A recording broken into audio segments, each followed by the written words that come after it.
What is going on, guys? Welcome to Coexisting's. Coexisting's. I was going to say Fightful Over, but it's Coexisting. But here we go. It's my first day with Rob and Maggie. How is everyone doing today? Maggie, how are you? I'm doing great. I would like to apologize for the lack of, reactions for this week because, I was feeling a bit under the weather, but I do have two stories to share with you, Rob.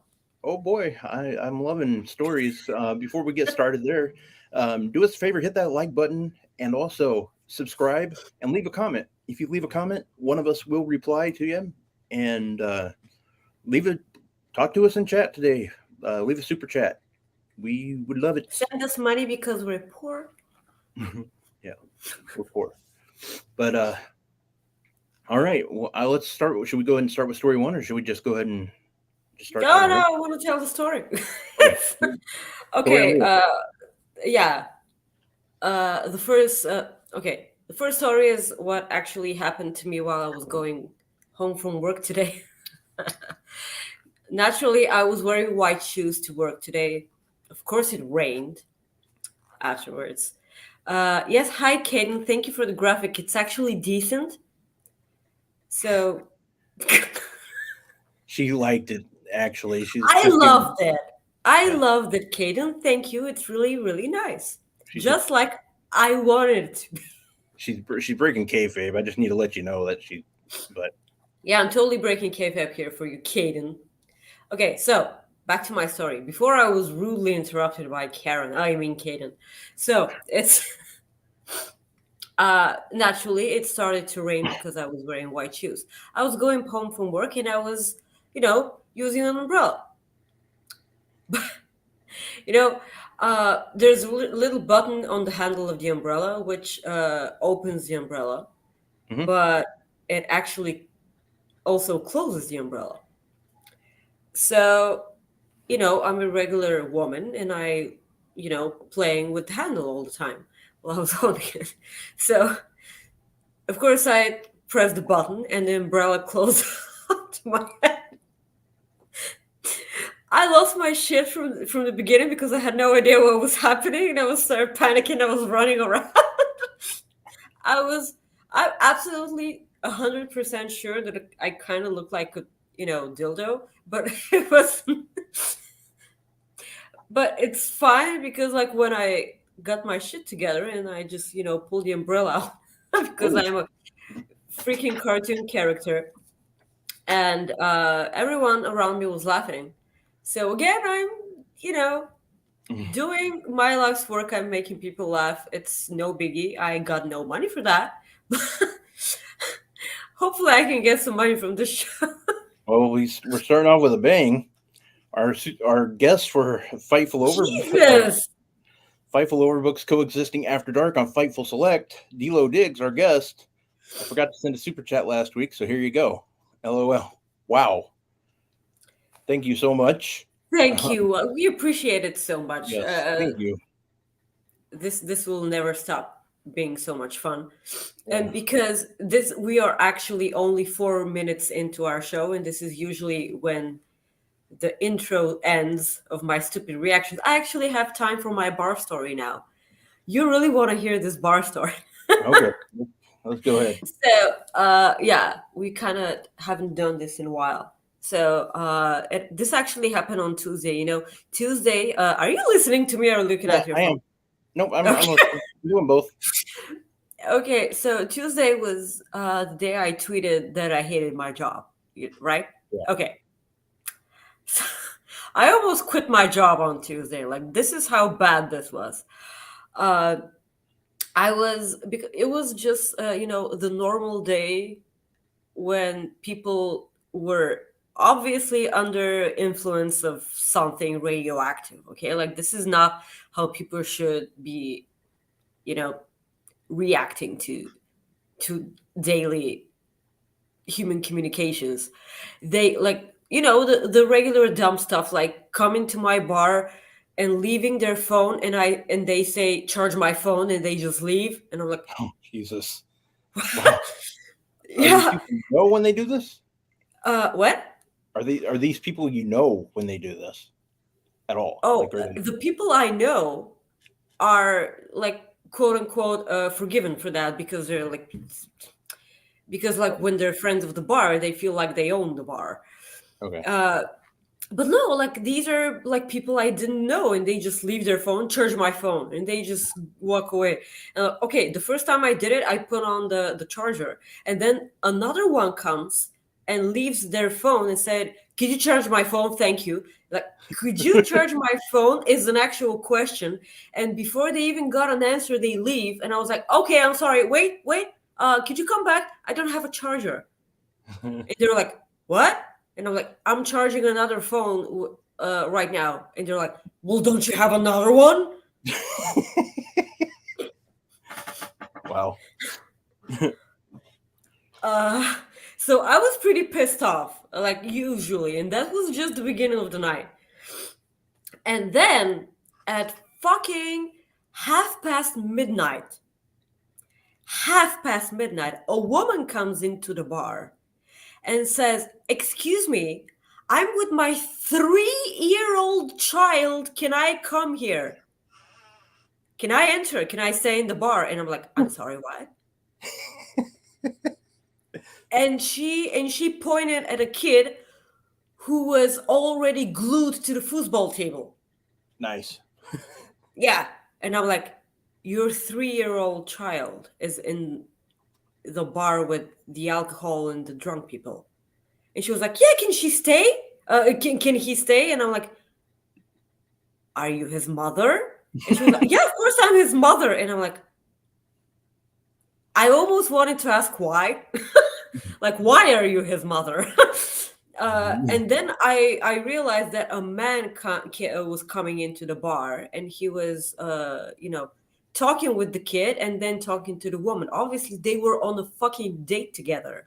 Oh, wow. And she brought her 3-year-old kid. So I was so fucking pissed off at this situation because like a bar is no place for a kid. Like, seriously, no place for a kid. But like, because the rules are stupid, if you're with your parent, it's okay for you to be in the bar. So okay, I was like, okay, if you're fine keeping your 3-year-old in a bar with drunk people and loud music and people who can, basically squash your kid because they won't see it. Like, I'm fine with it if you're fine. And she was like, "Oh yeah, you can stay." And I'm like, "Oh my God, okay." So they ordered beers and juice, like orange juice for the kid. And she was and like the dude comes to the bar and he says, "Can we get an ashtray?" And I was Oh, like, no. and he's like, "An ashtray for our cigarettes." And I'm like, "There's no smoking in the bar.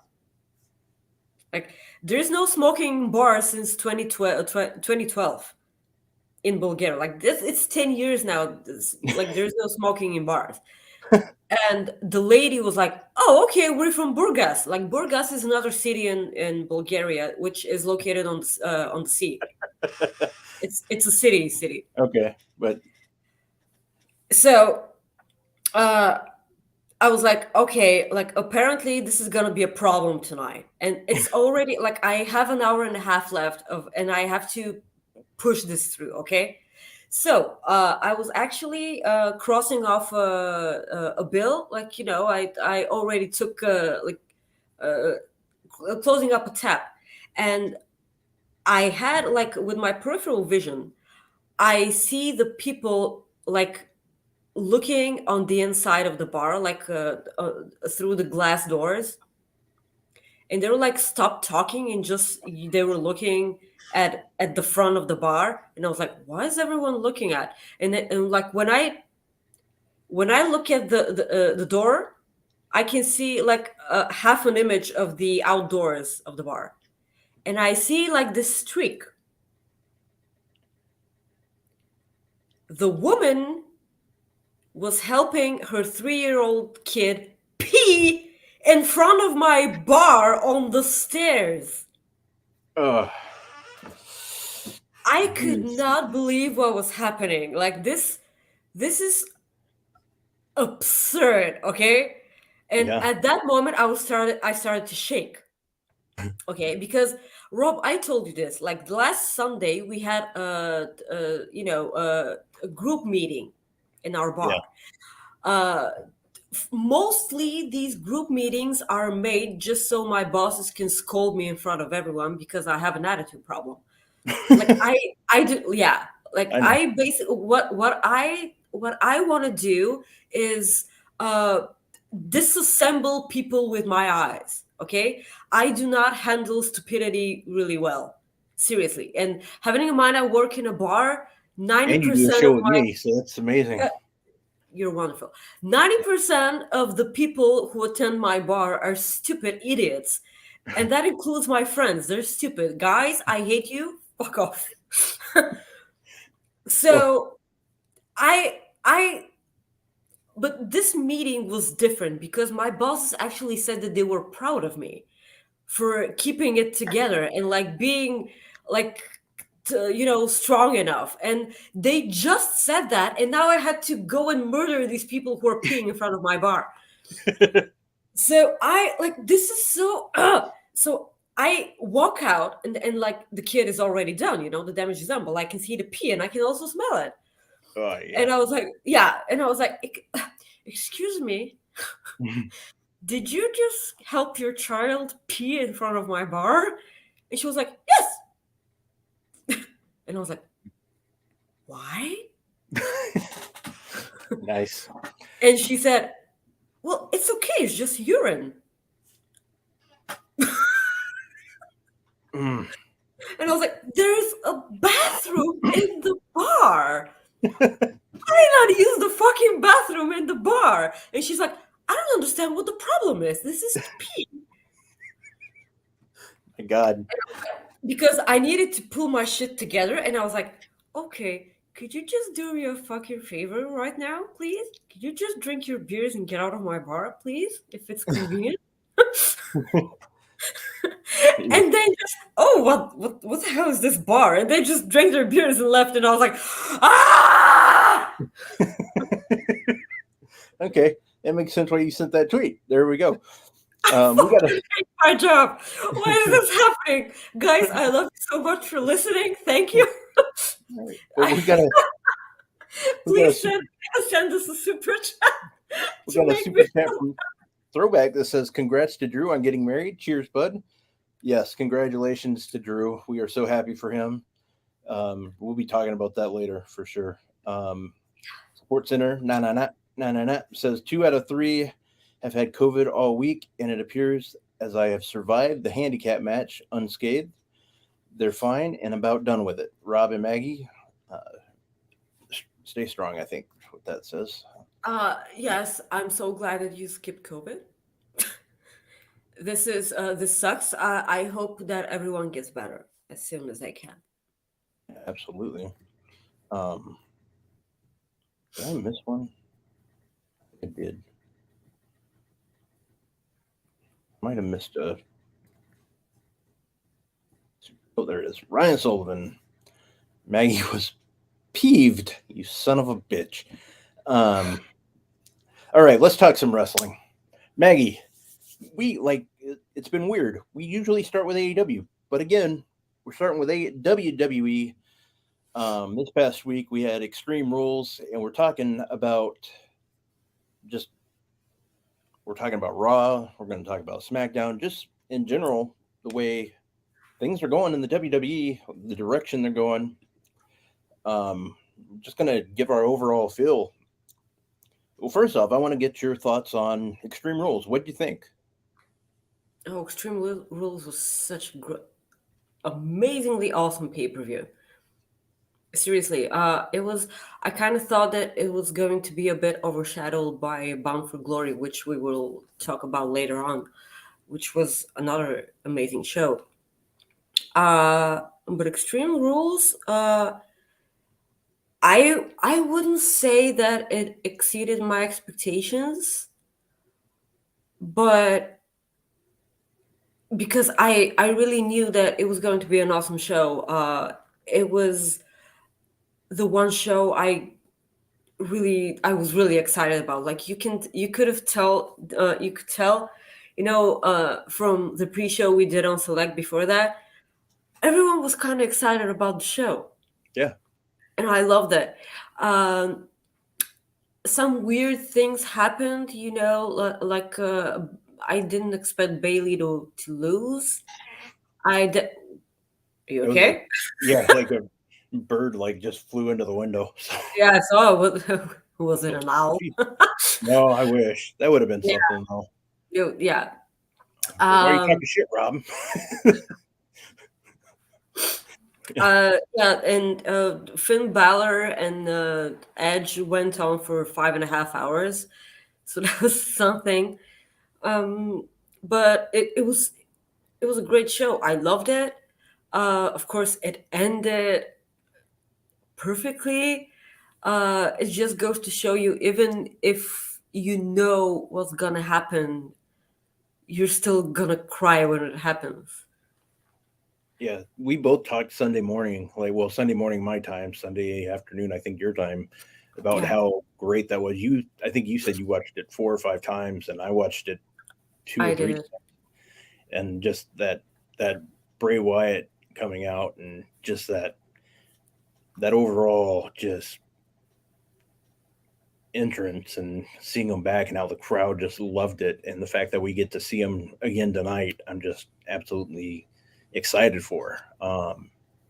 It was awesome. Like, it was good, and it just shows, like, it just shows how, and it's not, it's a, okay. Basically, I'm going to rip Vince McMahon here. It just shows that he messed up on some things. Like, you look at how Bray Wyatt would trend, even though he wasn't on TV like for a year and a half, or yeah, a year and a half. You had Johnny Gargano who hasn't been on TV since January or December or something like that.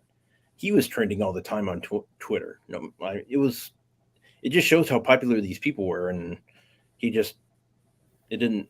I mean, he could have re-signed Gargano, but he just that was Gargano's choice and stuff like that. But it just shows like how bad the storytelling was, and how people were open with working with Triple H more, and how some of these people would have gone to like AEW, etc., if Triple H was in charge at that time with booking and stuff like that. So um, it was just interesting, and it was classic. It's a moment.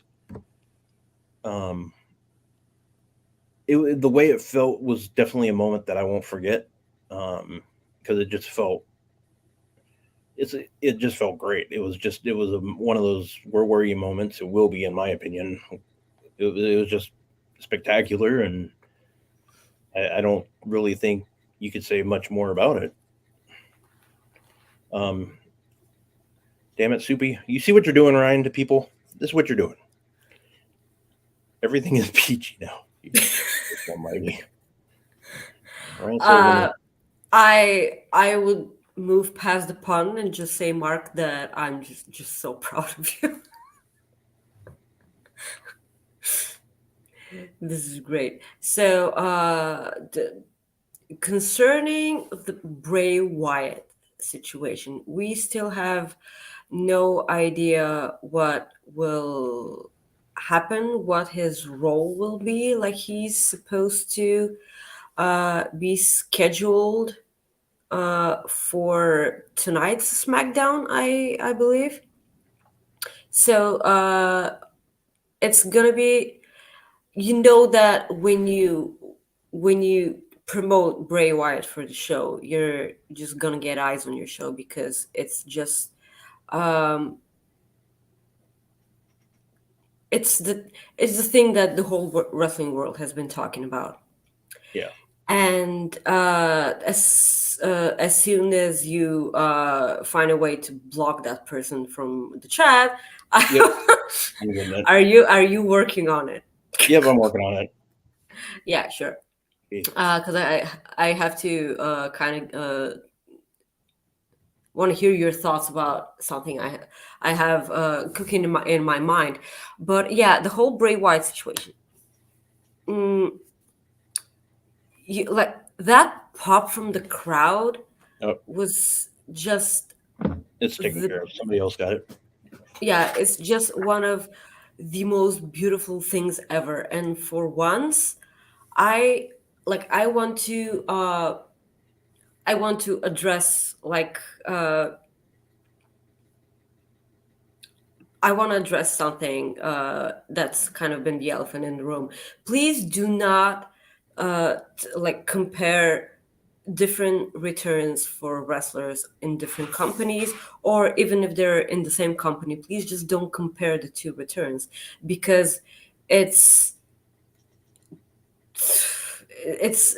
it's totally different, and the situation is different, and the circumstances are different, and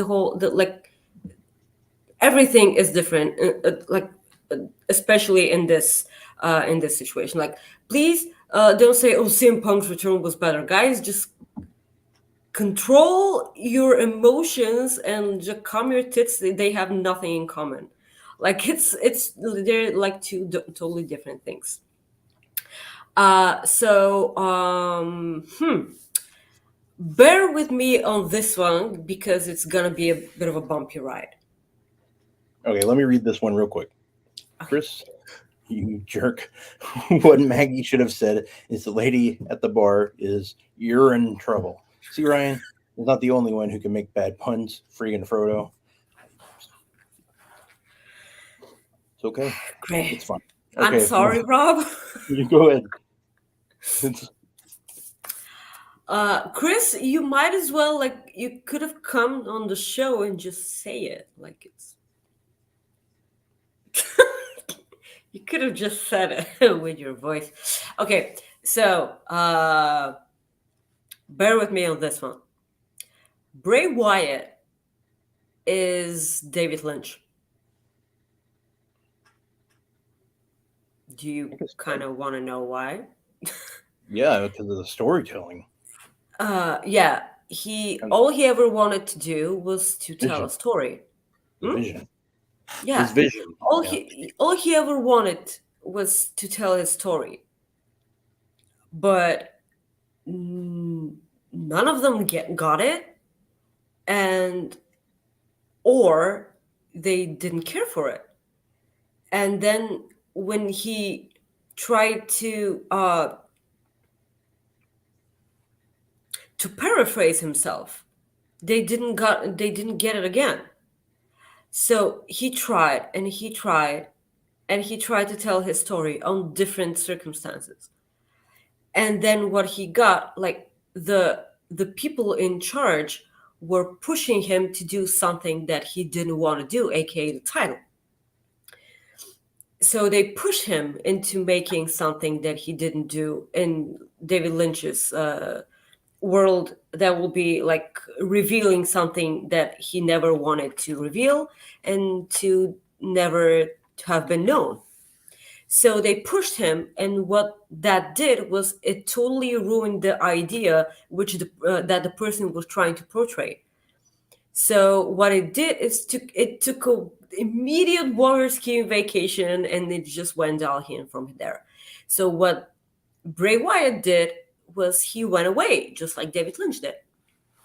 And then when he went away, and when people were left to wonder about everything, and they were left to they could sit and they could think about it, and they could be alone with his vision, and had time to grasp his whole idea of the story of the world.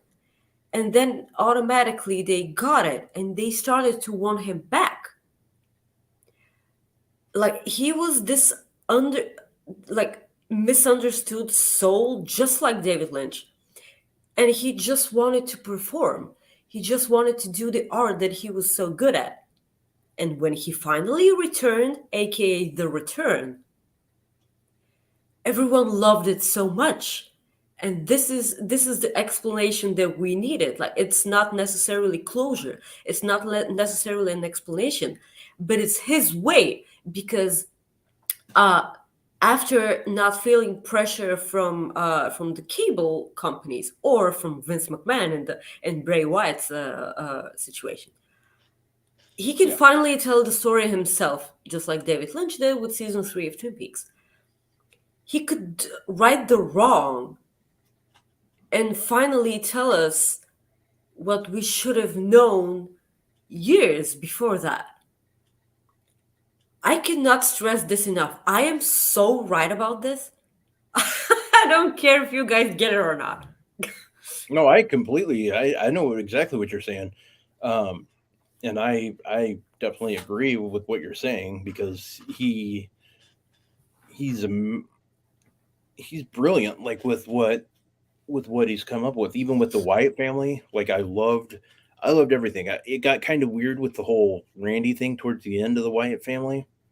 I thought like when they had him had they had when they had Randy Orton team up with him, and I liked how they had Luke was not really a fan of it. Luke never trusted Randy, but Bray told him he Hmm. needed to. Like that was kind of weird to me, but I love the storytelling that Bray's always done. It's always been very interesting to me. So I absolutely love that, and I can't wait for tonight because it's going to be good I stuff. so cannot wait. I'm like this. You know that every Saturday I work the day shift. Well, not every, but most of the time I work the day shift. And every time I get hours before my shift just so I can watch SmackDown and Rampage. I Mhm. usually start with Rampage because it's an easy watch. And then I watch SmackDown on 2 times speed because I don't have time for shit. Yeah. And but it's not that way anymore, and it hasn't been that way in a while because uh I actually told you this on in our chat that I'm so excited for Raw and SmackDown and WWE as a whole, like the last 2 weeks, I want to say. And it's not only because of the fact that WWE has been so decent and storytelling, or it may not have followed storylines as better as good as I would want it to, but like it's at least interesting. While I've kind of fallen out of AEW because I'm just so uh like the whole backstage situation is has really like put me off of the show, and I kind of feel like they haven't given us what what we want for quite some time now. Like, do you feel that? I see where you're coming from, and I think the biggest thing that um, a lot of people are upset about is you the way I look at it and the way I've seen it is people complain. I don't think complain's the right word. I think it's frustration is that we as fans missed out on Kenny Omega for nearly a year, and we get him back for what 3 weeks, and then he's taken away from us. And it sounds like he didn't really do anything wrong from what we know and what's been reported. Um, He rescued and a dog. yeah, from what we understand, yeah, and it's just the thing is too, it's one of those things where it's definitely hurting. Like if you look at the ticket sales, because they don't have the Young Bucks, they don't have Kenny, they don't have CM Punk. Um, Well, that they don't hurts. have they wouldn't have had CM Punk either way because he's hurt. Well, that is true, but I mean that's still you look at it from a. I mean that is absolutely true. I shouldn't have said CM Punk, but I mean that's three guys that sell tickets, and the Young Bucks have a lot of fans, and I mean they're not going I to know, I know. sell them any ticket sales. The thing that hurts me the most, and like I suppose it hurts a lot of people, like they were absent in the anniversary show of the company. Yeah, Like they were the ones to make that company a thing. yeah, Like it's totally different that Cody wasn't there because he's not there anymore either way. Like he doesn't work there anymore.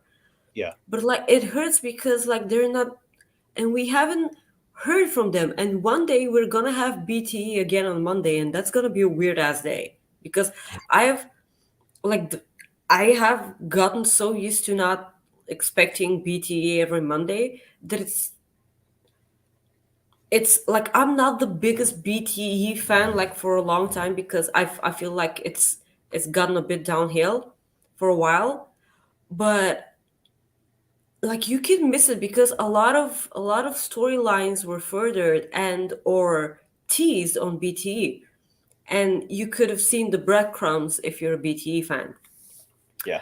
Uh, and also, yes, Jen is absolutely correct. Like, not in all my dreams ever would I've thought that AEW was going to be in Canada and Kenny wasn't there. Like, who did they have? Like, I'm so happy that Renee Paquette was there because, like, I'm not saying anything bad about Christian Cage. Okay, nothing bad about Christian Cage, but I think of Renee Paquette more when I hear about Canada than. Well, that's kind of a lie. I know, like, Christian's been a great Canadian. All Canadians are hot, by the way. So we can continue talking about WWE because, like, we're gonna talk about AEW and after that. So yeah, Bray Wyatt. I'm just so, like, it's as if, like I said, wrestling saved my life. Just I like that return was just absolutely flawless. I I lost my shit when I saw the the the puppets. Yeah. They When were they zoomed so in. itchy and creepy, and they were exactly what they were supposed to be. Yeah. Exactly. Yeah. Absolutely. Uh, it was absolutely perfectly amazingly done, and I am so glad that Vince McMahon is not there anymore. I'm not even sorry about saying that. Well, I mean, I'm I'm not. just I mean, I'm just so happy because Bray gets to do the thing he does. Like, I know that no wrestlers have creative freedom, okay? But like Triple H has the decency to hear the story and has the ability to say, okay, let's see how it unfolds. Let's give it time. Like, I have faith so much about this. So I'm just hoping, like, I'm hoping really, really bad that this doesn't turn around and bite me in the ass. yeah. Molly's in the chat. Um. So, well, we got another super chat here, Chris. And speaking of Canadians, everybody keep an eye out for our friend Mel Coleman in the crowd during Rampage tonight. Yeah, definitely. We love Mel so much. I love the pictures that she had on her Twitter. Yeah, absolutely. Going on next, Brawling Brutes. Absolutely just popular. They are just huge right now. I love it. I like seeing guys that are normally heels just like being faces for a little bit. Just give them something new. They needed a refresh. Sheamus needs a refresh. I like seeing him as a face. I know it won't be forever because Sheamus has been a heel 90% of his career, if not more, probably 95%. Yeah, but you know why? Because, like, he was Good at his job. he was a baby face during the era of Vince McMahon, and Vince McMahon couldn't help it but to make him the goofy Irishman with the puppets. Actually, I love the backstage bit with the puppet, like fixing the puppet's hair, because he had the same like from the Muppets. He had the same hair that Sheamus had. Like, this Yeah. was years ago. Yeah, Vince McMahon wanted to make him the goofy guy from, like, who had, like, good luck charms and here's my Irish curse, like, and like oh no, was that Scottish? I think that was Scottish. I don't know I'm who it sorry, was. I'm not Beaker. good with British accents. Like, give me everything else, but, like, I'm not good at that. You're talking Beaker Uh, is from what? Beaker is who you're thinking of from Muppets. Yeah, okay. Like, I've never watched the Muppets. All right, I was just telling Yeah, you. yeah. John Barker. John Barker sends us a super chat that says Canada really was underrepresented on the main roster. Yes, it really has. Yeah. So this is why Sheamus was an awkward babyface. Was he a babyface in his feud against Big Show? Like, they did the whole thing, which was harder, the knockout punch or the bro kick, and they had a whole like this what do you call it, like the thing you punch and it shows you how the hard it arcade was. or whatever, or Yeah, the arcade thingy, like in doing this whole feud, was Sheamus yeah. the babyface?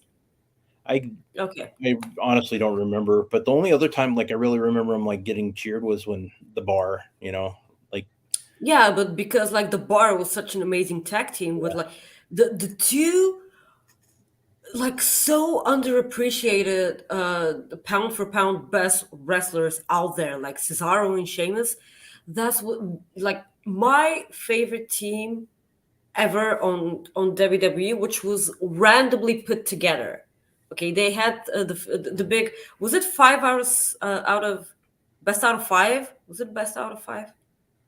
Or was it best out of seven matches? I really don't remember.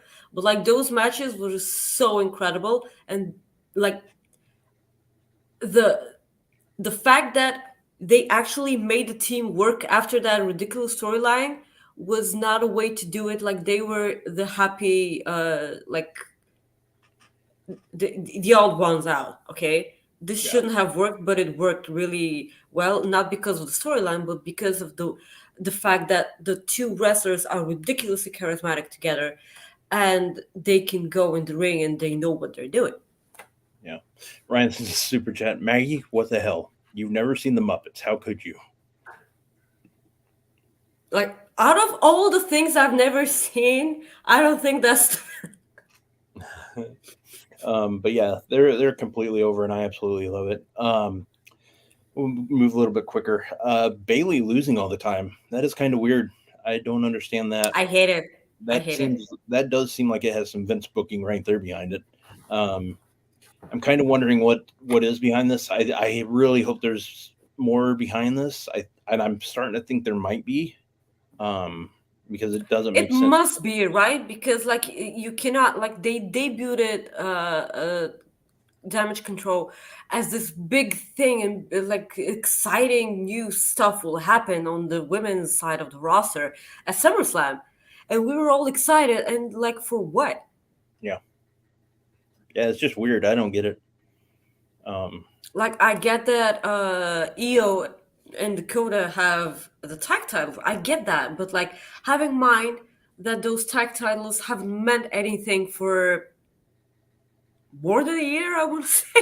Like the yeah, last time they well, ever it's meant Sasha some. and Sasha and Yeah, Naomi and yes, May. So like they made those titles, but before yeah, that they were nothing, and after that they were nothing. Like they haven't been anything like since ever.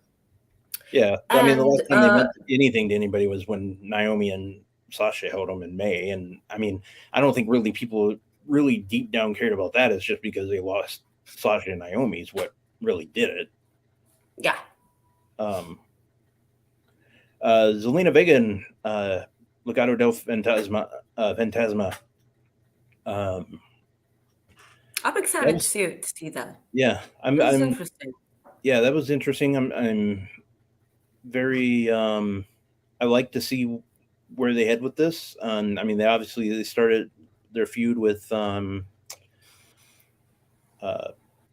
was going to say just Top Dollar, but it's what's that? Hero. Hero. Thank you. I was like, I've lost the name, but Hero. Hero. But I mean, that's a good group to start them off with, I think, and um, I absolutely love just watching that whole group. They're all so damn good in the ring, so that's going to be good. Legado del Fantasma will certainly be missed on NXT.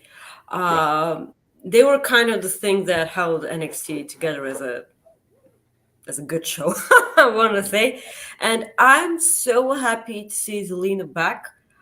yeah, Um, I'm like, I don't think I've ever said this before, but Zelina Vega doesn't get enough credit for what she does in the ring.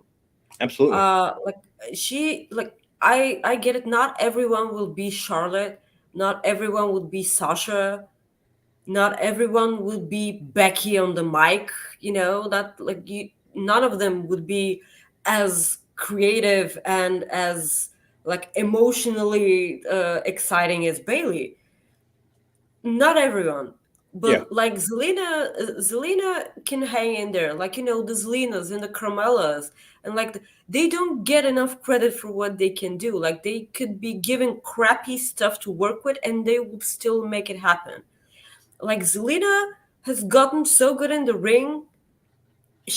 I don't think she was ever bad in the ring, but like the thing that she can do best is to be a manager and to make things happen and just, you know, be sneaky and get in the way, like during matches, like the thing she did with Andrade. So I'm excited to see how it goes because I've missed Zelina. Do you remember that Zelina was the one who made Raw really good during the pandemic? You remember that? Like, I think she was featured in almost every segment on Raw. Yeah, She Paul was Heyman on commentary. Yeah, she was on commentary all the time, and she did good. Like, I've missed her, and I'm excited to see how it goes. Like, as I said, like WWE is exciting right now because I can't wait. Yeah, no, for sure. Moving on from that, Beth Phoenix getting attacked. Beth Phoenix and Edge Judgment Day. That whole thing at Extreme Rules. It makes a little bit more sense now with how that was written off, because Edge is going to be in the new Percy Jackson TV series on Disney Plus. So the audacity! His wife gets attacked. Yeah, and he's going to be a concerto, and he goes away to Hollywood. Hey, Disney, man, they pay a lot of money. So I know. There's one thing I just want to mention for that bit on Extreme Rules. The way, like, Rhea Ripley was amazing because did you hear what she said before she gave the concerto to Beth? She turned to Edge and said, you taught us so well. Yeah. And then she smashed her head with a chair. I fucking love that. Like, if it wasn't for that line, that little tiny line that made all the sense, if it wasn't for that, I wouldn't have loved it. But I really do. Like, it was such a logical thing to do. Like, we all knew it was gonna happen. Like, because eventually it's gonna be Rhea and someone from the Judgment Day against Beth and Edge. For some reason, they love Badge and Badge. Badge. Yeah, that's pretty good. Badge. That's her tag team name, Badge. It's Badge. That's so dumb. I'm sorry, Beth and Edge. I like Badge. I do like that though. It's so silly. I'm sorry. On this day, Badge. I see Badgie. Badgley. You know, the one thing I do want to add, like, to this, because he's part of this storyline, is Rey Mysterio. Is when he does, we know he's eventually just going to lose the shit on Dom. We know that's going to happen, and the crowd's going to lose. Like, fucking fight your kid already. What I cannot, like, every parent, especially a Latino parent, would slap the crap out of that guy. Like, why? This makes no sense. Am I wrong? Want to see, huh? Am I wrong? Like, that kid totally deserves a beating.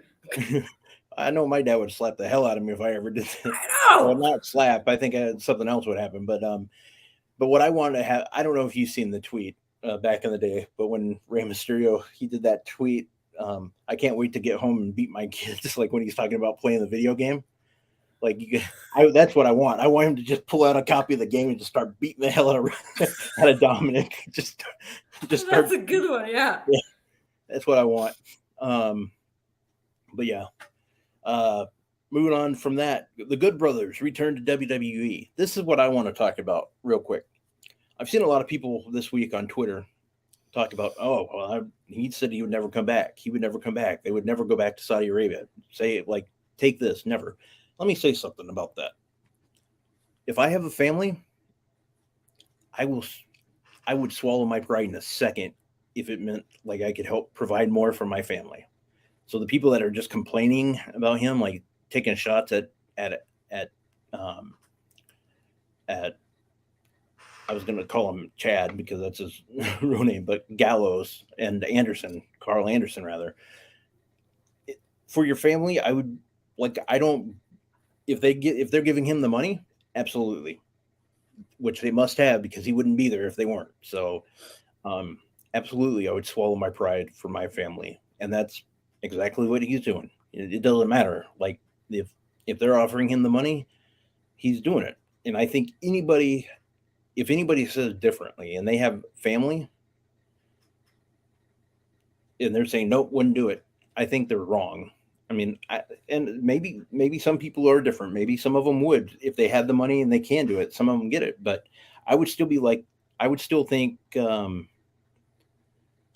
I would think that if you can provide more for your family, I think I would do it. Like even in my like situation, if I knew there was something more I could do, like just to even help, like my nephews and my nieces, like, and it was something that I loved what I was doing anyways, and they, why not? Like I get it. I know why people do that, but I don't think they're thinking of the bigger picture there, and that's what annoys me about it. And the other thing too that people don't need to, that people are not realizing, and this goes for every wrestler out there. These wrestlers don't owe us anything. They don't. Nothing. They don't owe us anything. Like if they want to stay in WWE, they can do that. Like John Moxley, some people were saying, "Oh, he should have gone back." No, that's up to him, and that's up to like what's best for him. That's whatever makes him happy. That's what I want. Whatever's best for him, what he thinks best for him. That's what I want. That's what I want for every wrestler. If Jordan Grace wants to stay in Impact forever, cool. Whatever is best for her is what I want. That goes for every professional wrestler. That like whatever's best for them. Like as far as like if they're professional, what I'm saying for as far as like good people go. I mean, sometimes I'm like, don't let the door hit you on the way out, but but it's just Yes, absolutely. Yeah, Molly said something in the chat that everyone has their own motivation, and I couldn't have said this more clear.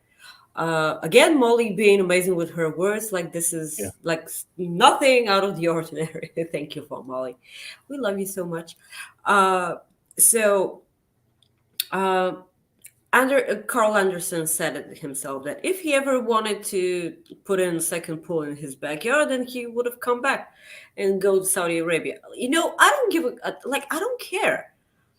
Like I wanna see AJ Styles and the Good Brothers because actually this may sound a bit harsh, but like the Good Brothers were never my cup of tea.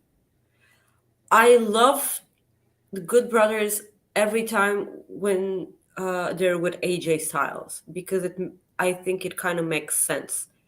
Like they most of the time they have really good matches. Like the matches they had in Impact against Violent by Design and against Motor City Machine Guns. It was those matches were the absolute bangers. But like I was never big on the Good Brothers because like they have this certain sense of humor, which is not my sense of humor. Like I'm not a fan of that. But uh I like the fact that they're with AJ back again. Like I will never forget like the goofy shit that they did on WrestleMania during the pandemic with AJ and The Undertaker. I love that match so much. I love that. Do you remember that match? And Oh then, yeah. like, the weird, like, men in the match, and then Evil Uno tweeted out, "This is not Evil Uno." Yeah. I remember that. Yeah. I love that. That Yeah, was so good. that So was. I'm excited to see them back. I want to see what happens, and uh, like there's I lost my shit for a while because New Japan retweeted Yeah. WWE's tweet that they were back, Yeah. and like I think I kind of clenched, and I wonder if Tony Khan clenched as much as I did, and would his Yeah, I'm not gonna say it like that, but like, what do you think? Like, what's going on here? Because that's a good I question. I think that if there was any possible time for WWE to work with New Japan, this is the time when Vince is not there. There is no ego and pride involved. Hunter has always said that they're open for business if the business is good, and this is what's best for business. Yeah. Well, the thing is, I mentioned this to Chris the other day when I was talking to him about that, when I showed him that retweet. I go, it's kind of weird, but then I talked to him about the booking of Forbidden Door, and I go, if you look at it, and this is just my opinion. I didn't think the booking really did New Japan any favors for that card. It did nothing for them. Just like they lost their titles. They lost their tag team championships. Yeah, and that's just my opinion. And maybe there's something to this. Maybe, and this is just hypotheticals. Maybe part of the thing with Carl Anderson having this, like with Carl Anderson, they're promoting Carl Anderson, like they're doing retweets. Jay White mentioned it. Like all kinds of stuff like that. Jay White mentioned it. I think some other people mentioned it. A lot of people mentioned it. Yeah. That's not usually it's so weird thing because such a weird thing because Carl Anderson is gonna honor his deal. Like he's gonna wrestle until he wrestles. That's fine. Yeah. And the fact that did he tell Drew that he can work New Japan? Or did he tell someone else and I'm just completely blocking it out? No, so what? So with Luke, there was oh no, it was Luke Harper. Yeah, that he okay. Said that he was going to look into Luke Harper, like getting him into New Japan, like just like let me. Okay. He said something about let me see what I can do, and it never worked out. And I mean, nobody really knows like what happened there. I've said this too before. If I'm willing to bet if something happened like there, it was probably Vince putting his foot down or somebody like saying, nope, not letting them do that, because that just seems like a Vince thing. It just does. Like, they don't like mentioning other things. And that people are like, well, what about the Impact thing? Like with Mickie James this year, I think that was Vince feeling bad about what happened, and he actually had no clue. I honestly think that was what happened there. I'm sure that Vince had no clue because, like, Vince is an extremely busy man. Like, he's not gonna be in charge of people getting back their baggage. Like, I know, it was handled extremely poorly. And he just wanted to make amends because, like, the situation was extremely ugly, and I would have been fuming if I ever got my bag, like my stuff. She wasn't, but she held the Impact Knockouts. They mentioned the title. I'm just saying they said Impact Knockouts Wrestling Champion. They said those words. Yeah. They said wrestling on their television. Impact Wrestling Knockouts Champion. Like that's so much for that time when Vince was in charge. I also thought that this was the way to make amends with Mickie and actually induct her into the Hall of Fame. But like that's not gonna happen. I suppose that they're gonna. Let's fix this. They're gonna what, Maggie? They're gonna what? I don't know. Maybe if I can just, not be in the center. I'm trying to fix my own show. God. Thank you. Yeah, that's better. That's so much better. I'm just messing with them. So I for sure didn't think that I was gonna be here by 3 because I thought I'd be asleep.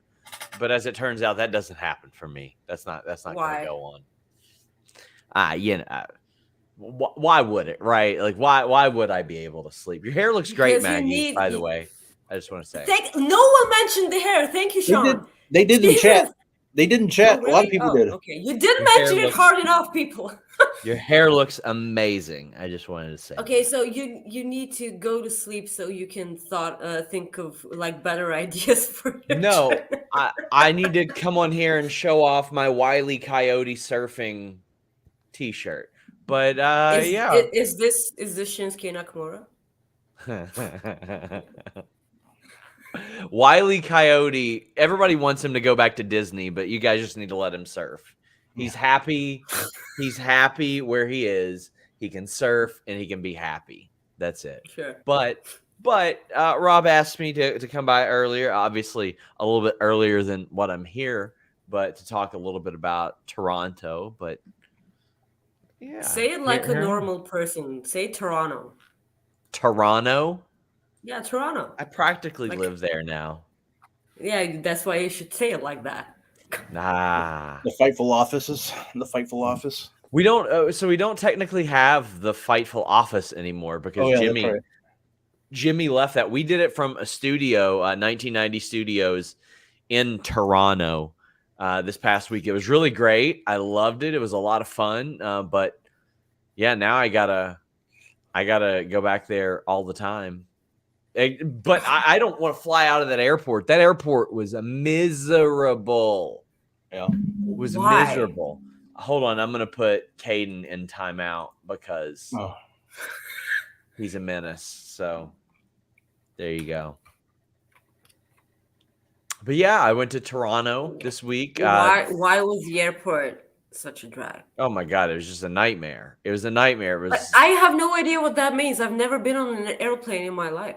That's fair. The lines were super long, unorganized. You had to show your boarding pass and passports probably like 5 times each. Like at some point, once you've gotten past a certain point and you've shown your passport and your boarding pass, you really shouldn't need to anymore. Nobody's sneaking in at that point. Nobody is sneaking in. But yeah, it was just horrible. It was so bad. Hours and hours. The line itself was 90 minutes. I barely made my flight. All the flights there are a little bit late, just like a little bit late, and that pushes everything else back. It's a pain in the ass. A giant pain in the ass. Wow. But your visit was great, right? Because I love the visit. I love the city. The city's wonderful. This time I was like, okay, I'm going to fly out of Lexington instead of flying Cincinnati straight to Toronto and then driving an hour and a half back when I get home. I was like, oh, I'll take a connecting flight. Whatever. It wasn't that much of a difference. But my cat wants up here. Oh. That's Melvin. Oh, I think he just wanted to eat my earbuds. Damn it. Melvin, stop it. Nice. Oh, my God. Oh, look at that big butt. Yeah, he's just trying. Ow! Ow! I'm gonna have to clip this. Go. Oh, that was a heel turn. He just wanted to eat my earbuds. That's it. But yeah, my God. Caden says, I'm happy you had to deal with Pearson. Is this the Caden? Yeah. If that is. I have no idea. He says you can't get rid of me. Yeah, timeout. There we go. Yeah, great. So you were live in the audience of Dynamite? Well, I was. What was that like? For Dynamite and Rampage, it was really fun. There's a lot of stuff. Please don't talk about Rampage. Okay, I'm not gonna do any spoilers or anything like that. But Dynamite was a lot of fun. I will say this about the Dark tapings. QT Marshall is over everywhere. They rely on him so much to get everything over. Like you have to watch a Dark taping just to see how much they lean on him. Because he's just a good pro wrestler. As far as Dynamite goes, I feel like it was a very good show. I enjoyed myself. Man, I wish Kenny Omega was there. That would have just blown the roof off that place. I understand why he can't be, but it does really suck that they finally come to Canada and he can't be there. It really sucks for a lot of the fans that were very excited, and there were some people that were hoping and thinking. And I even told a couple of people that I met, I don't even think that they know when their suspension is up. But which kind of came out in the Observer today. But I thought the show itself was really good. Orange Cassidy finally winning the title. To me, that made an awful lot of sense because you got Ethan Page kind of declaring that he wants to be the champion. So he's not going to win that from Pac. He's going to win that from maybe Orange Cassidy if he does. So did Ethan Page receive a pop when he was on the Tron?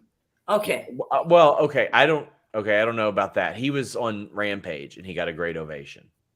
Okay. Because I didn't even see his video in the arena, but that doesn't, I could have been getting chicken tenders or something. You never know. Because as you guys know, I don't truly care about Canadian wrestling.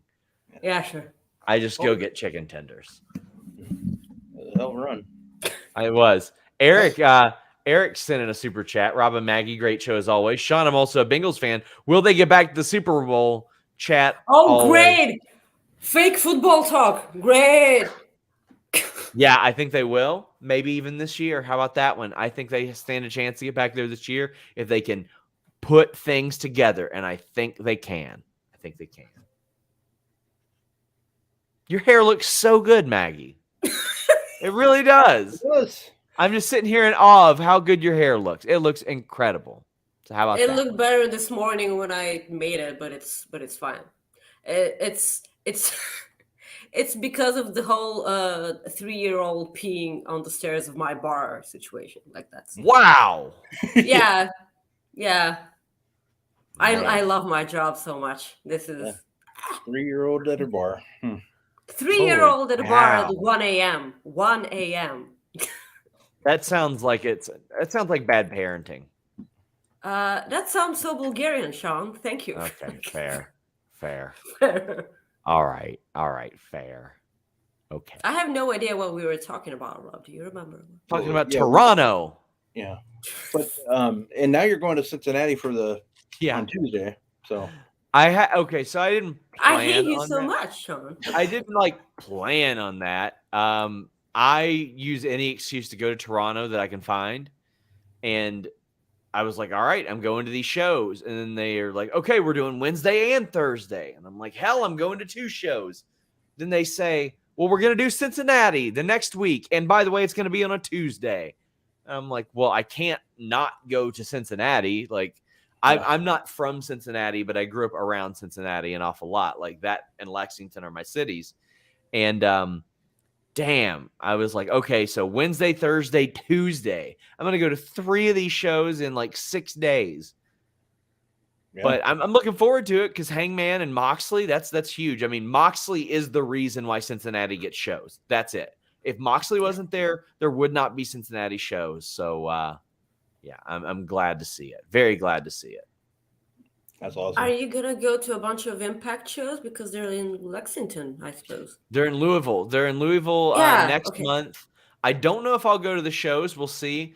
Because there's not as much like I like to go to live shows. Like if it was a live pay-per-view, I might do that. So I think they're doing a live event, like a live Friday night thing. I might go to that.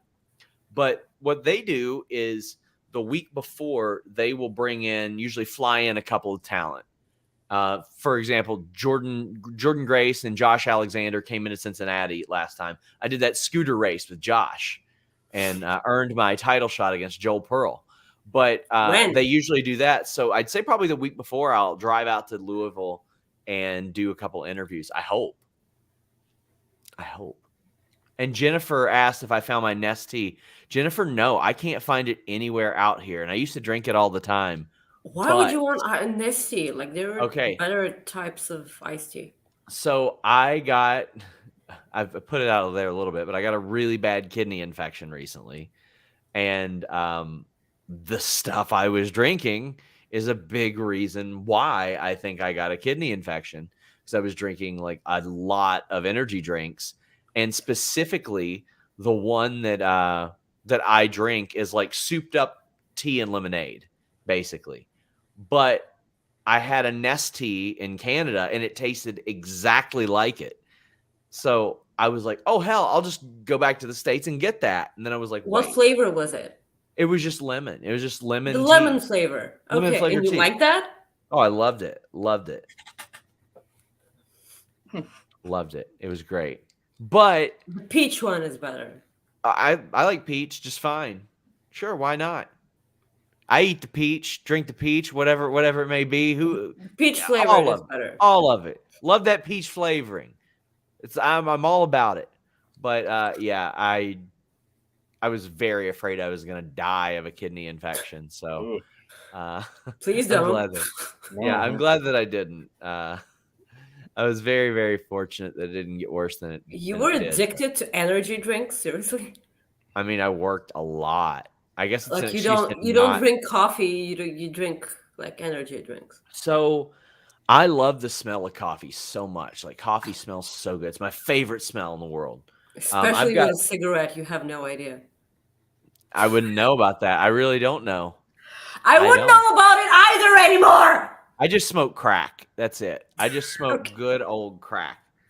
Jennifer says, did you check Walmart? That's where I had to grab it in Frankfurt. You know what? I will go out there today and actually check because that's how serious I am about finding this. This is weird. Like Nestea is everywhere here. Like there's a grocery store right in front of my apartment building which has 4 things and one of them is Nestea. So like lemon tea here isn't like a big thing because in the South, and I'm sure you've seen this too, like just sweet tea is big in the South, but it's not really tea. It's like sugar, water, brown. That's it. It's like just a highly sugared brown drink. That's it. That's what Nestea is. No, it's a little bit different. It's a little bit different. I'm sure that our Nestea is way different than yours because everything is grosser in Bulgaria. So, well, I mean, in Canada, things are so much different too. Like if you buy like a candy bar or something, like the sugar content is so much lower. Cereal, especially, cereal is way different. You wouldn't know. You don't know about this, but it's so much different. Yeah, Magic Spoon's great. But Ethan Page once told me like he would get his cereal in the States and bring it up. So, this little clown down here wants me to pick him up again. Not happening, buddy. Damn it. No way. So you're finally home? One would actually assume that you'll get some rest. I'll sleep tonight for sure. I will sleep tonight, but I woke up at 3:50 this morning and went to the airport and slept like 2 or 3 minutes here and there, but woof. It was miserable. But the city's wonderful. Loved it. That was great. See, Jennifer says Nestea is hard to get in the U.S. versus Canada. Seriously? This is so weird. It's everywhere here in Bulgaria, like everywhere. We have it in our bar. So, by the way, you know the battles I've had trying to send you your birthday gift that I got you, right? I think you just gave up. Oh no, first off they sent it back once because my handwriting was illegible. Then a couple times. I think you're that kind of person, yeah. They tried to tell me it would take like $100 to ship a book. I was like, why? And they go, Bulgaria's postal system. And I was like, well, that checks out at least. That's exactly what Maggie has told me before. But like I was gonna send our former podcaster Anna Bauert. She ordered a poster over here and was like, hey, will you send it to us? And we went to go ship them both, and they're like, yeah, it'd be like $100 a pop for each. And I was like, what's going on here? What are you all smuggling into my packages? This isn't right. This isn't normal. I'll have to fix it for you. I got her a care package. A huge ass package. Yeah. A huge package. Well, thank you. And then you also got a package. Everybody loves a huge package. Yeah. So everybody loves a huge package. That's all I gotta say. Yeah. Jesus. Yeah, I got cereal. I'm not the one to complain. Yeah. So, what did you think of this? Did you love the cereal? It was weird because it was just something sweet that's crunchy, and it was and it started doing stuff in my mouth. Good God, no. It was weird. I don't expect to see a doctor about that one. Yeah. I never tried cereal before. Wow. Our friend Tom Talks Rubbish says Sean needs to be here more often. Great chemistry with Rob and Maggie. Thanks, buddy. I appreciate that. Yeah. I mean, listen.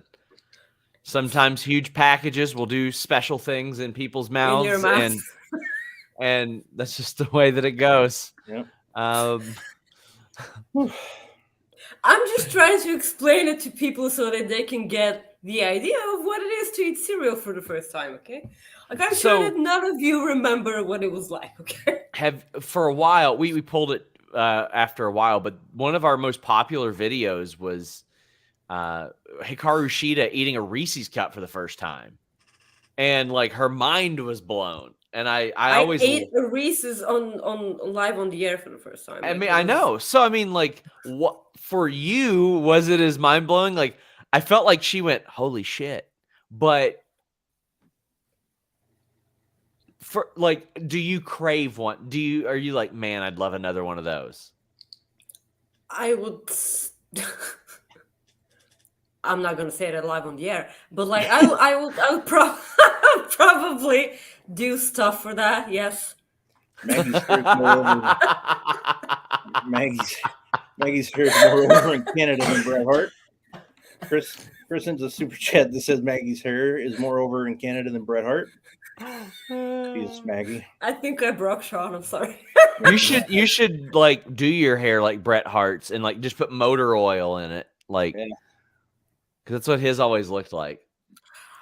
Eric sends us a super chat. It's like Kenny Omega. It's different. I think I missed another one. So yeah, I think that they're actually started to have Reese's in one certain supermarket, which is nowhere near me. But as I said, I would do things for Reese's, so it's probably gonna work out. Okay, well, we know that now, as everybody goes to buy Reese's on Amazon. They're going to be paying those $100 shipping fees real quick. Chris says, would Maggie rather see the Good Brothers team with AJ Styles or take 10 power bombs each from Wardlow? Tough choice, to be honest. No, I said that already. One certain special power bomb. Yeah, I know. You dirty. My goodness. Yeah, I only need one. I'm a simple one. Yeah. Filthy. This is what our show is, Sean. I'm sorry. I should have some more oversight on the stuff that's. No, you really shouldn't. You really should. Please don't watch the rest of the. Yeah. Subi, one thing not hard not to find is clippable moments here. That is true. Thank you. Yeah. Never. Yeah. Never. Try didn't miss any other ones here. Molly Bell's here. Hi, Molly. Hi. Love Molly Bell. Yep. Absolutely. So wonderful. Do you want us to talk about Dynamite now? Yeah, let's talk about it. Sure. I'm here for a little bit longer. How was that crowd for Renee? Because it looked awesome on TV, man. And it was amazing. And I just want to say, completely separate of me, Renee's always been great to me professionally. She and Jon Moxley did something incredibly nice for a very good friend of mine this week, and help them out an awful lot. And it speaks a lot to what kind of people that they are. And I don't want to put necessarily what they did on blast, but it was something very kind and very generous. And those two people are just really, really good people. But man, Renee, I was actually chatting with her about it a little bit. Toronto's my second home. It's her first home. And then Cincinnati, I grew up around there. Now she's moved there. So we both got a couple like home field shows here. Like I'm there like as a spectator. Her first 2 back, like she gets to go back home. Then she gets to be 10 minutes away from her house. I mean, that's pretty awesome. She's doing stuff with the Cincinnati Bengals now, which I think is incredible. I'm surprised that a lot of NFL teams didn't have her do stuff. But Renee is just such a welcome presence. I have never, hundreds of wrestlers that you speak to about anybody, you don't hear them say anything bad about Renee. She is the type of person that you want on your team. And I think it was very smart for them to get her. Yeah. Oh, absolutely. I was rather like, and maybe you would know, because I know you reported it on Select, but I was really surprised. Like, I thought WWE would have made a like right away type thing. Like once Triple H got back or in charge, I thought maybe that would have been one of the, if he would have maybe tried to get her right away. I want to give Louis Dangor credit because he actually, I had heard Friday night that Renee was likely headed to AEW. I don't think it's an accident that I got that information right after it was announced that Jon Moxley had re-signed with AEW. I think that was intentional. But I wanted to reach out to her, be like, hey, confirming this. Just want to give you a heads up, by the way. But I talked to Louis the next day before I ran the story after I got it confirmed by more people. And he's like, hey, I'm hearing that Renee got offered a WWE thing, or they reached out to her, and she's not doing it and likely going to AEW. So Louis was on top of that. And I hadn't even heard about the WWE aspect of it, but it made an awful lot of sense within context. And yeah, she's the type of person you want. I mean, look at Kathy Kelly. They brought her back as soon as they could, and she's really, really good. You want her on your team as well. But it's, I'm going to wait because I'll have more on some stuff about that on FightfulSelect.com. I'll wait. But there's some more to an awful lot of these. There is a very real like talent war going on, and people like getting to negotiate and leverage and decide what works best for them and what doesn't work best for them. I really love it. Yeah, that's awesome. She looked incredibly happy when she got out. The crowd absolutely lost it, and I kind of feel like if she's gonna do like only backstage interviews, like I don't think that's gonna be enough for me. Like if she sits backstage and does sit down interviews with people, like kind of like, I don't know, oral sessions, but not like that, because like it's. I would prefer if she kept the oral sessions to herself, because she has a good thing going on.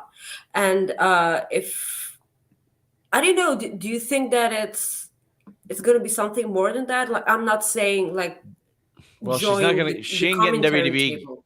Yeah. I would love for her to join commentary eventually. Yeah. And eventually, but not now. Yeah, I think that she can do a lot of things. You got Bryan Danielson on that roster. You can do Talking Smack again, but with I love that. I mean, they have such good chemistry. You can do an interview show like Unfiltered with her. You can do preview or post shows with her. She's such a warm presence that people want to watch when she's on the screen.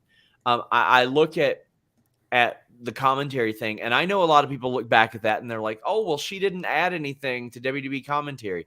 Well, nobody does as a third person. Like, unless you're Bobby the Brain Heenan, you're not going to add a whole lot as a third person in that booth because you can't get a word in edgewise. I would love to see her get some reps as a color commentator. I would love to see her just in a 2-person scenario get an opportunity here and there. Doesn't have to, and not only that, you don't have somebody screaming in your ear and telling you that you screwed everything up. I mean, she was pretty transparent about one time she said like one little thing wrong, I think about Tyson Fury, and said that like Vince was yelling at her about messing the whole angle up. Like, come on. Like, I think that she can excel in almost anything that she tries, and I wouldn't be surprised if in the future she tries like a little bit on Dark or something like that. Yeah, like look how good Tom Hannifan is doing on Impact. when he's allowed to actually be a normal commentator for once. It's completely transformed the show for me. It's made it so much more enjoyable with him as a commentator. Yeah, and I look at Michael Cole, how much people like him like now. Like, it's amazing. I miss him with Pat. Like, I really miss Pat on commentary. I really do. I need him back. Get him back in December, I assume. I hope. Yeah, I assume that's when we get him back. I don't know. Is that what you're thinking, Sean? We'll get him back after college football, or? Yeah, I think he'll probably take a couple weeks and then come back. Yeah. That's good. I do miss him though. I like him. Me too. He was so good. Like he brings such color to that program, and it. We haven't seen Nakamura ever since Pat. There you go. And I don't know what the hell's up with him. I don't know what's going on with him. So the Shawn Spears reaction. Wow. That was cool. That was good for him. I'm gonna need more explanation as to why Wardlow was so quick with the handshake and the hug. Like, I'm fine with that. Like, if they didn't have like a blood feud between them, like Wardlow didn't powerbomb his ass like 1,000 times on the mat, I'm fine. But like, why? Like, I'm gonna need an explanation as to why Sonya Deville actually like forgot everything she had with Mandy Rose, and then like just went back to NXT and decided to help her. I'm gonna need an explanation about that as well. But like, if I have to be like critical about Sonya and Mandy Rose, I have to be critical about this as well. I'm just gonna need it to be like mentioned and explained in under 30 seconds. I'm completely fine with that. Yeah, but I love Shawn Spears being back. And this is why you hire a guy like Rob Fee to be director of long-term creative. That way they make sense of this. You have some continuity. And I think AEW could probably, I mean, I know that AEW picks the brains of some people for continuity aspect and things like that, but I would like to believe that they will make sense of this. And Shawn Spears said that a loss in his family is why he's been out, and want to send our love to him and his family for that. That's horrible. He's soon to be a father. So I hope that, like, you don't have to explain his absence through those things because that's personal stuff. And he had, he was gracious enough to share that information with the world, but just make it make sense on screen. Like, maybe MJF was the bad apple, like the bad egg there, and that fixed everything. But I just want it to make sense. If you make it make sense, I will probably like it no matter what, just because I want to like wrestling. Yeah. Yeah, like Wardlow was a bit hesitant to, to approach him. That's fine. But like, I'm going to need a bit more than 5 seconds of Yeah, for sure. For sure. Caden says to check your notes, Sean, and go through your notes. I ain't doing that. I don't know what he's talking about. He said something about listing your boy. So. Nope, not doing that. Don't know what he's talking about. I don't. Okay. What? We have zero control over our own show, Rob. What the hell is going on?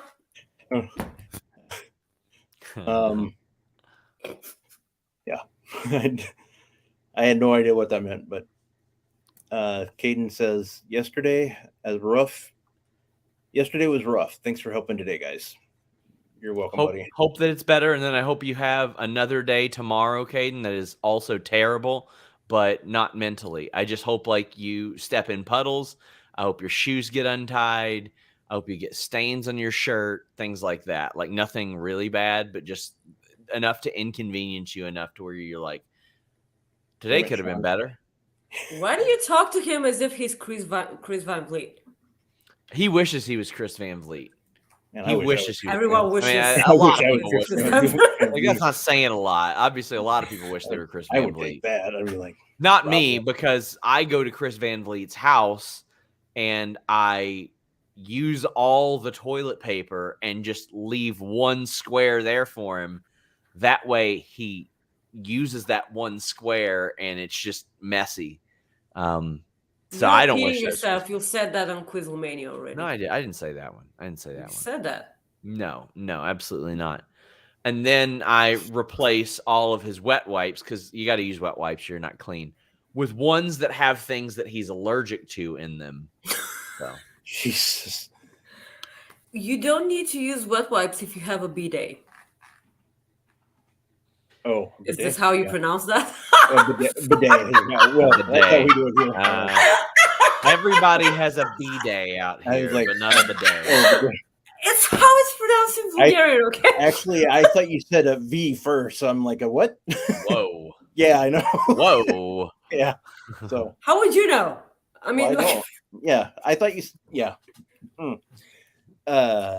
So the Hangman and Moxley promo, huh? Yeah, there we go. That was something. I love that. I mean, Hangman knocking the crap out of himself, but yeah. But Moxley saying that he has respect for somebody carries so much weight, right? It carries an awful lot. And I love, without mentioning Punk, without mentioning anybody else, he says, to my face, and we know what that means. And I believe Hangman has the right to say that, because Hangman was the most he was like just caught astray there, like constantly. Like, that guy's so nice to people. But I thought this was good. Without them making each other look bad, they got me really excited for a match where I'm pretty sure Moxley's winning that match. So he must win the match, right? He's gotta. In Cincinnati, that place will blow up. Yeah, but I'm not saying about it's about the Cincinnati angle. I'm saying that about MJF, like, they've been building towards that. Yeah, like MJF hasn't said anything about Hangman. That's true too. That's true too. But I mean, maybe he's overlooking Hangman, and I think there's some good story there too, in the fact that MJF has overlooked Hangman. Yeah, the story's there too, but like, they would have left breadcrumbs in there for that type of story, because like he was there, like in the what do you call it, on the upper seat. Yeah, thank you. Okay. During the whole promo, and he did the whole facial expression. That's fine. Like, you need to build towards that. Like, is it next week? Is it next Tuesday? Yeah. Yes, it is. Yeah. Okay. So NXT are building towards an episode, which is going to run right next to AEW Dynamite. Is that why there's so many main roster talent going to NXT next week? I mean, perhaps, but they were already going to do that. Like, there was already going to be a lot of crossover between NXT and Raw and SmackDown. That was actually a story I had delayed, and then by the time I ran it, it was like, well, duh, of course it's going to keep happening. But they really like that a lot of the main roster talent can get. First off, they can get looks at this younger talent. They can help them. They can help boost the ratings. It's like a very beneficial thing for NXT, because if you don't watch NXT for 3 weeks, you might tune in and you don't know who half the people on that show are, like, at any given time, because the turnover is so significant right now. So it's good to have like a Sonya Deville pop up there, a Nikki ASH, a Doudrop, especially these wrestlers who maybe aren't getting the reps that they should on Raw and SmackDown. You go there, they can help out, they can evaluate talent, and they can maybe give a little bit of a viewership boost too. Okay, so who do you think Roxy and Cora Jade pick to fight the other one? I mean, it's gotta be Natalya and probably, I don't know, either Piper Niven or Tamina. I think Raquel would be a good one. Yeah, but she was just there. Like, I know. I literally. That's what they do, though. They love doing that. But and then an established name. Lose to one of them, because they have to lose. You know, Natalya could lose. Yeah, that's what I'm saying. And so can Piper Niven, and so can Tamina. Sure. Why are they always saying that, oh, Tamina, like, and she always loses? Like, poor, yeah. Cool. We got to wrap up the show, but real quick, we want to say congratulations to Drew, who got married today. Yes, congratulations. I'm so happy. This is so nice. I love love. Yay. Yes. Congratulations to him. And then our Cooper Effect was going to be for D'Lo Diggs, who's going to be on Coexisting After Dark next on Fightful Select. So definitely check that out. He's going to be awesome to talk to. And we're going to save our other Cooper Effect for next week.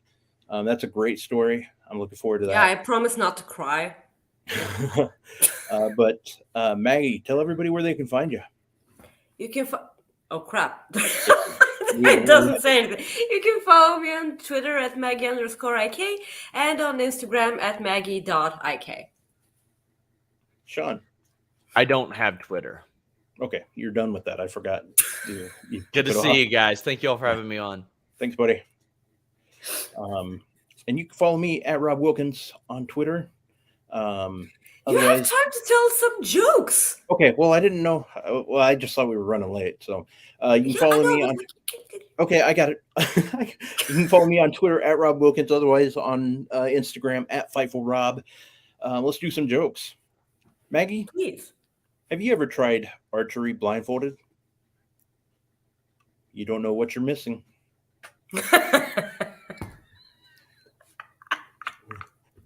Do you know why you don't make soup with 239 beans? Why? Because one more would make it too farty.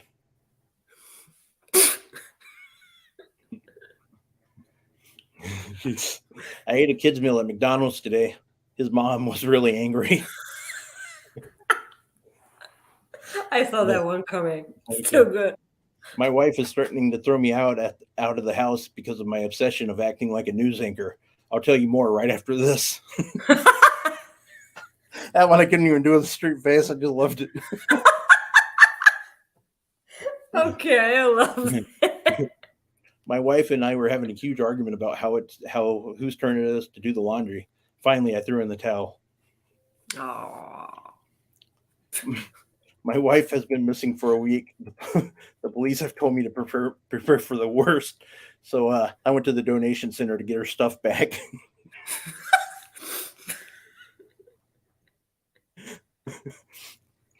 My kid asked me if trees poop. I told him, how do you think we get number 2 pencils? That was not the best, but I liked it. I think we had another super chat here. We do. Let me grab it here.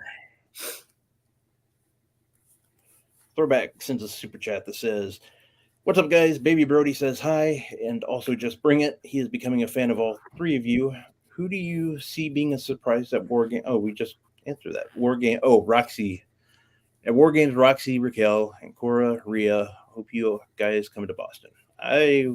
Unfortunately. Oh yeah, like I don't know if I can go to a different city in my own country, but fine, I'll come to Boston. I'd love to be in Boston, but that's not gonna happen. War Games, right now I don't know.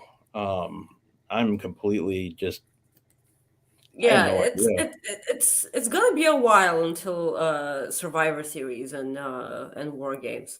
Like it's gonna take a while. Yeah, that one's really hard. It's really hard to predict from now until later. If I had to say anything right now, I would think if they don't, I would think Damage Control would have something to do with it, but they need to pile some wins on. Yeah, they have to figure something out. You cannot have like this really important faction who loses all the time. Like that's not how you do it. Like the moment we're also so happy to have women's wrestling mean something again, it doesn't mean anything now. For sure. Well, before we go, Maggie, I know we both wanted to talk about Impact real quick. Bound for Glory, yeah. Bound for Glory, yes. Last week, probably one of my favorite pay-per-views of the year, as I expected it to be. What an amazing show! Frankie Kazarian against Speedball Mike Bailey. Holy crap, I did not see that coming. I didn't see Frankie Kazarian X Division champion. Jordan Grace and Marsha Slamovich had my favorite women's match of the year by a long shot. These two are running shit up, okay? Yeah. Two of my favorite women's wrestlers right now. Jordan Grace is phenomenal. She is so at the top of my list right now. She's such an inspiration, and she believed in herself, and she did everything that she had to. I love her for that. I will never stop saying that. Jordan Grace deserves the world. I'm so happy that she's champion. And that match, I don't think anything would top that match until the rest of the year. We're going to talk about this match at our last episode for the year, when we probably will talk about our favorite matches. I'm going to talk about this match again. Yeah. Well, guys, we want to say thank you for tuning in, and we'll be over on Fightful Select for Coexisting After Dark. And just so you never forget, it's very important that you always sacrifice, sacrifice, sacrifice, sacrifice. I have to. Happy anniversary! Well, yeah, I should do that. Happy anniversary! We'll see you guys later. See you on Fightful.